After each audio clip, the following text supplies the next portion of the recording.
15강 열역학 제2법칙 두 번째 시간입니다.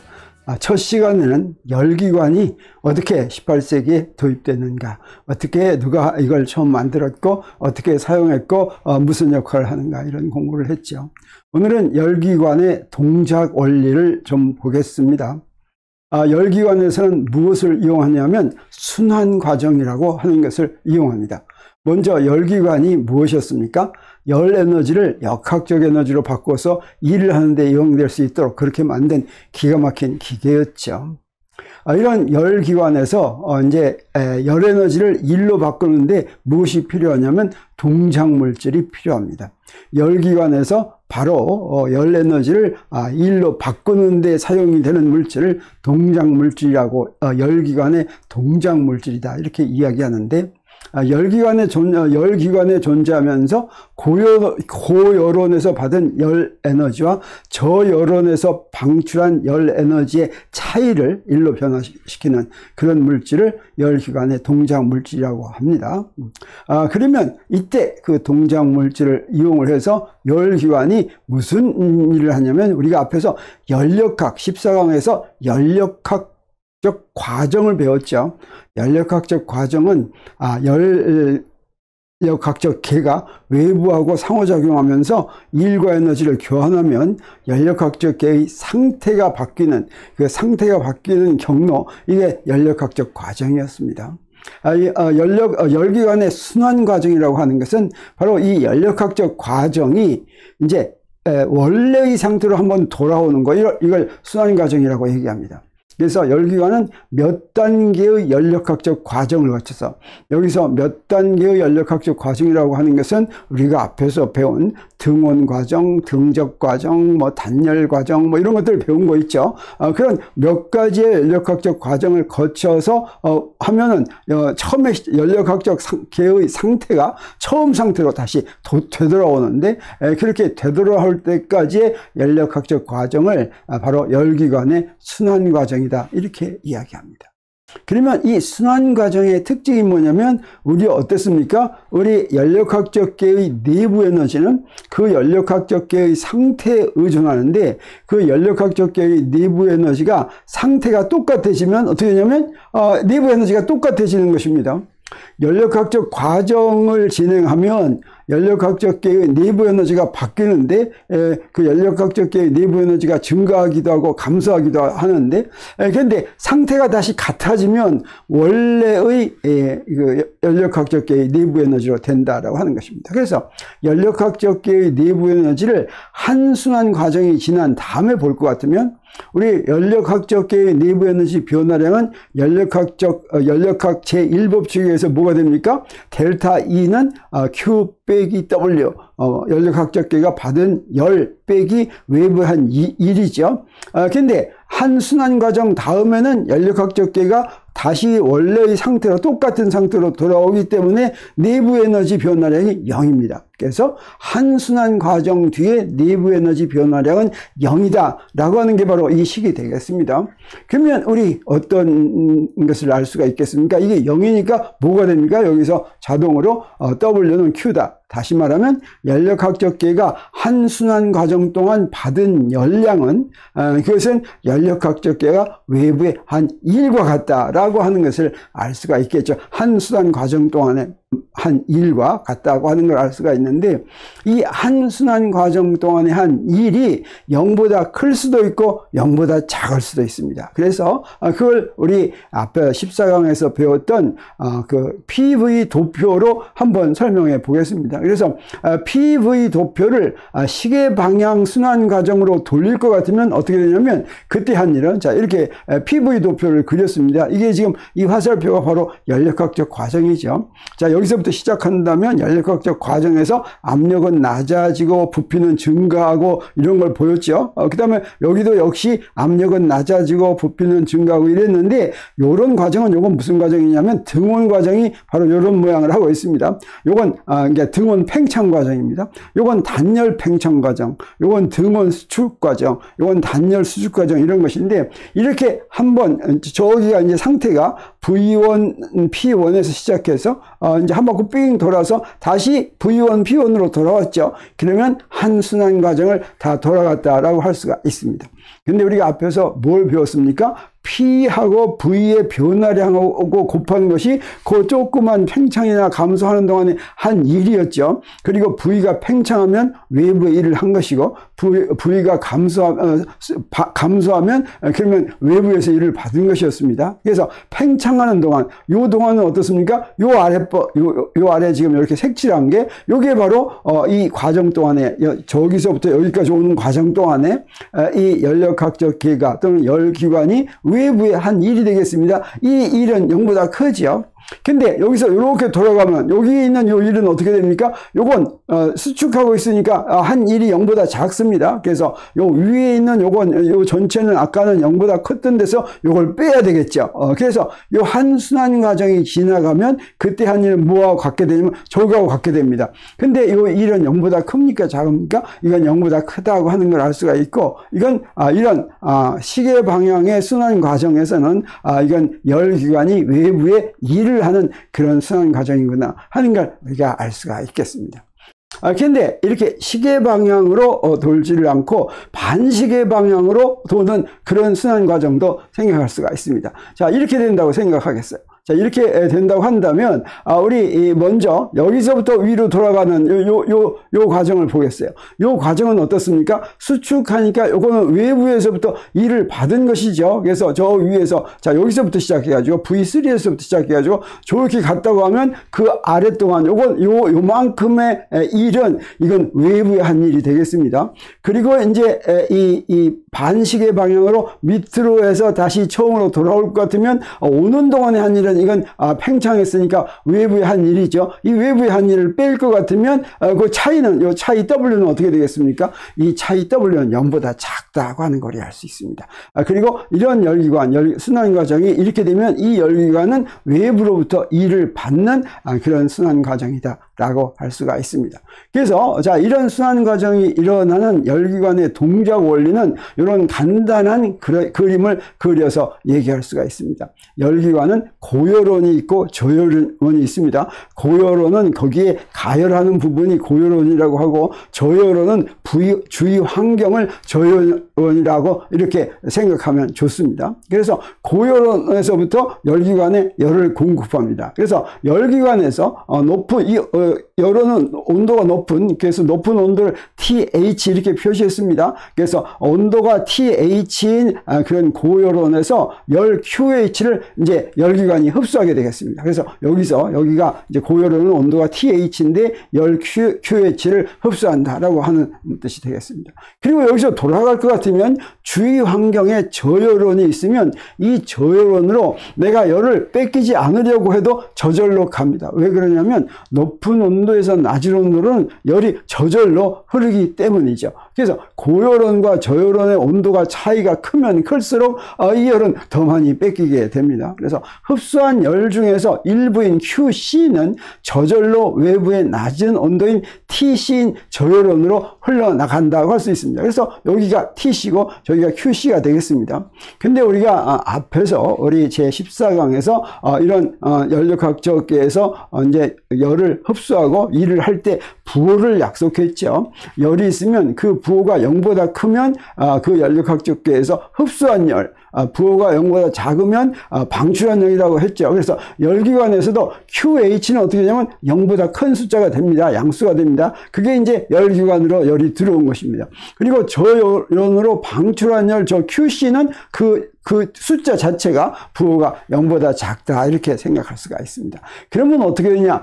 QH에서 그 일부가 QC로 나갈 것 같으면 할 수 있는 일은 그것의 차이가 되겠죠. 그거의 차이는 어떻게 구하냐면 QH 빼기 QC 이렇게 구하는 것이 아니라 QH 더하기 QC 이렇게 구합니다. QH는 0보다 큰 수고 QC는 0보다 작은 수이기 때문에 그걸 더하면 차이가 된다고 하는 거죠. 그래서 열기관이 한 순환 과정 동안에 외부에 한 일은 어떻게 되냐면 바로 QH 더하기 QC인데 그게 바로 받은 열과 방출한 열의 차이가 되겠어요. 그 W가 이게 바로 이 열기관이 한 일이다라고 할 수가 있겠고, 이때 우리 부호의 약속이 어떻게 되면 QH는 0보다 크고 그 다음에 QC는 0보다 작은데 절대값은 QH가 더 커가지고 이제 이 한 일은 0보다 커서 이런 열기관은 외부로 일을 하게 된다라고 이렇게 얘기할 수가 있습니다. 그러면 이런 열기관의 효율이 얼마나 될지 하는 게 궁금하죠. 그 효율을 한번 하겠습니다. 열기관의 효율이라고 하는 것은 그 열기관에 투입한 열 중에서 한 일이 얼마나 되느냐 하는 걸 알아보는 것이 바로 열기관의 효율이 되겠습니다. 그래서 열기관에 투입된 에너지가 뭐겠습니까? 그건 고열원에서 흡수된 열이 이게 QH가 바로 열기관에 투입된 에너지겠죠. 그리고 한 일은 어떻게 됩니까? 한 일은 저 W였습니다. W는 아까 뭐와 같았습니까? QH 더하기 QC와 같았죠. 그래서 QH가 들어오고 W만큼의 일을 했으니까 열기관의 효율은 뭐가 되냐면 W를 QH로 나눈 것이 효율이 되겠습니다. 근데 이 W는 뭐라고 그랬습니까? QH 더하기 QC라고 그랬죠. 그러면 이건 뭐가 됩니까? 이건 1 더하기 QH분의 QC인데 QH분의 QC는 이건 어떻습니까? 이거는 0보다 작은 수입니다. 왜 그러냐면 요 QH는 0보다 크고 QC는 0보다 작으니까 0보다 작은 수죠. 그래서 1에서 0보다 작은 수를 빼니까 반드시 1보다 작게 됩니다. 그래서 열 효율이 1이면 제일 좋은 거죠. 근데 항상 1보다 작다. 열기관의 열 효율은 항상 1보다 작다. 이건 뭐라고 얘기할 수도 있냐면 효율이 100%인 열기관은 만들 수가 없다. 아무리 잘 만들더라도 절대로 효율이 100%는 열기관을 만들 수 없는 것이 바로 이 연력학적 계의 성질이라고 하는 것인데, 이 연력학적 계의 이 성질은 연력학 제1법칙으로 표현할 수가 없습니다. 이게 효율을 1로 만들더라도 연력학적 제1법칙은 만족합니다. 그래서 요거 반드시 고열원에서 저열원으로 열이 이제 흐른다라고 하는 건 연력학 제1법칙으로 설명할 수가 없기 때문에 반드시 그래야 된다고 하는 건 왜 반대 방향으로 흐르더라도 연력학 제1법칙에 어긋나는 게 아닙니다. 그래서 이 열기관의 출현이 연력학적 계를 설명하려면 연력학 제1법칙 말고 또 다른 법칙이 있어야 된다고 하는 것을 알려준 것이 바로 이 열기관이라고 할 수 있습니다. 그래서 열기관이 우리한테 열에너지를 일로 만들 수 있어서 아주 좋은 그런 역할을 한 것으로도 이제 유명하지만, 우리 물리에서는 이 열기관이 연력학 제2법칙, 연력학 제1법칙 이외에 또 다른 법칙을 만들게 해준 그런 도구가 되었다는 데서도 이제 중요합니다. 그런데 이런 열기관과 같은 원리를 바로 이런 일을 하는 이런 기관뿐 아니라 또 무엇도 생각할 수가 있냐면 냉동기관도 생각할 수가 있습니다. 이 냉동기관도 사실은 연력학적 법칙을 그대로 이용하고 순환 과정을 그대로 이용하는 것인데, 이때는 어떠냐면 일을 갖다가 외부에 하는 것이 아니라 외부에서 일을 해가지고 어떻게 하느냐, 열의 이동 방향을 바꾼 겁니다. 그래서 외부에서 일을 해가지고 저열원에서 뽑은 열을 고열원으로 방출시키는 그런 역할을 하는 것이 냉동기관이라고 할 수 있습니다. 그래서 냉동기관에서는 어떻게 하냐면 낮은 온도 TC인 저열원에서 열 QC를 이제 흡수하게 됩니다. 그래서 이 QC가 이제 0보다 크게 됩니다.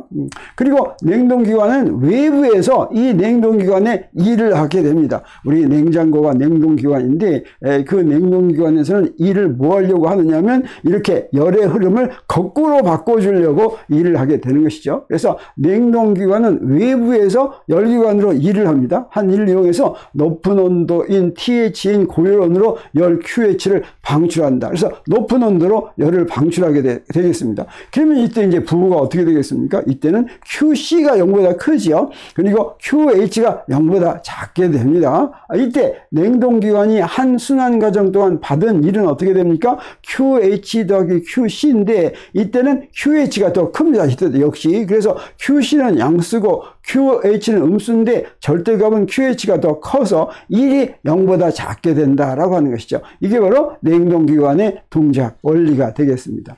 그러면 냉동기관의 효율은 어떻게 구할까? 냉동기관의 효율은 우리가 어떻게 하냐면 이건 효율이 좋다는 게 아니라 냉동기관은 효율이 작을수록 좋은 냉동기관이 되겠습니다. 그래서 이 냉동기관을 뭐라고 부르냐면 냉동기관의 비효율이다 하는데 이 냉동기관이 제거한 열을 가지고 합니다. 지금 고열원으로 열을 방출하는데 얼마만큼의 일을 했느냐라고 하는 게 일을 많이 할수록 효율이 없는 거죠. 그러니까 일을 조금 하면서도 고열원으로 열을 많이 방출하면 그러면 이제 효율이 좋은 거죠. 그래서 고열원으로 방출할 열이 QH라고 하고 그 다음에 외부에서 냉동기관에 한 일을 받은 일을 W라고 한다면 그러면 이 W가 QH보다 그 비율이 어떻게 될까 하는 게 바로 비율인데 이건 어떻게 하냐면 QH의 절대값보다 이제 0보다 큰 수로 하기 위해서 QH의 절대값분의 W의 절대값 이렇게 합니다. 그래서 QH도 0보다 작고 W도 0보다 작죠. 그래서 이제 그렇게 이제 절대값을 붙여서 계산을 할 것 같으면 이건 어떠냐? 만약에 이게 0이 된다고 하면 어떻게 되겠습니까? 일을 하지 않아도 열을 제거할 수 있으면 0이죠. 근데 절대로 일을 하지 않고도 제거할 수는 없다. 그래서 0이 될 수는 없다라고 하는 것이고 이건 W가 작고 QH가 클수록 그래서 이 입실론이 작을수록 좋은 냉동기관이고 그래서 이제 이 입실론을 비효율이라고 얘기하는데 비효율이 0%인 이런 냉동기관은 이제 없다라고 하는 것이 이제 이게 연력학적 현상이 되겠습니다. 이걸 표시하는 법칙, 이걸 설명하는 법칙이 연력학 제1법칙으로는 되지 않기 때문에 여기에 다른 법칙이 하나 더 설명한다라고 하는 거죠. 그래서 우리 앞에서 효율이 100%인 열기관은 만들 수가 없고 그 다음에 비효율이 0%인 냉동기관도 만들 수가 없다라고 했죠. 그래서 여기 퀴즈 하나 내보겠습니다. 왜 100%인 열기관은 존재하지 않을까? 여기서 한번 골라보겠어요. 물리학이 완전히 발달하지 못해서 이상적인 동작물질을 아직 찾지 못해서 만들 수는 있으나 제작비가 너무 비싸서 열은 높은 온도에서 낮은 온도로 저절로 흐름으로 어떤 게 그럴듯한 답이 되겠습니까?